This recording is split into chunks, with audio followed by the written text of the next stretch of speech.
Cobbler and His Guest, a Yuletide legend by Anne McCollum Boyles. There once lived in the city of Marseille an old shoemaker, loved and honored by his neighbors, who affectionately called him Father Martin. One Christmas Eve, as he sat alone in his little shop, reading of the visit of the wise men to the infant Jesus and of the gifts they brought, he said to himself, "If tomorrow were the first Christmas, and if this Jesus were to be born in Marseille this night, I know what I would give him." He rose from his stool and took from a shelf overhead two tiny shoes of softest snow-white leather, with bright silver buckles.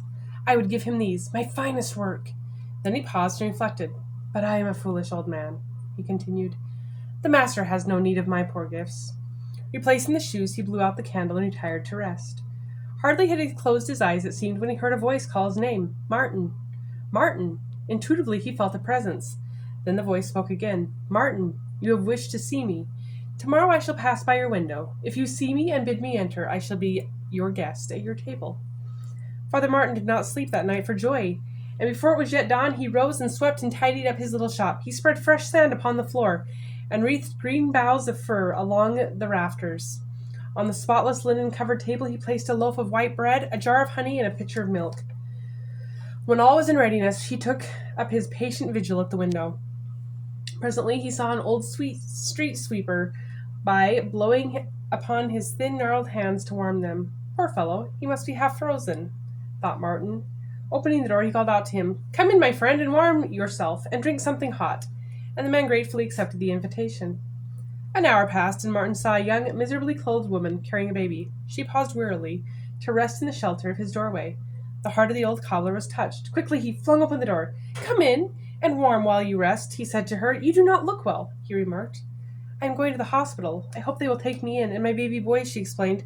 "My husband is at sea, and I am ill, without a soup." "Poor child," cried Father Martin. "You must eat something while you are getting warm, no? Then let me give you a cup of milk for the little one. Ah, what a bright, pretty little fellow he is. Why, you have put no shoes on him." "I have no shoes for him," sighed the mother. "Then he shall have this lovely pair I finished yesterday." And Father Martin took down from the shelf the soft little snow-white shoes he had admired the evening before. He slipped them on the child's feet. They fit perfectly.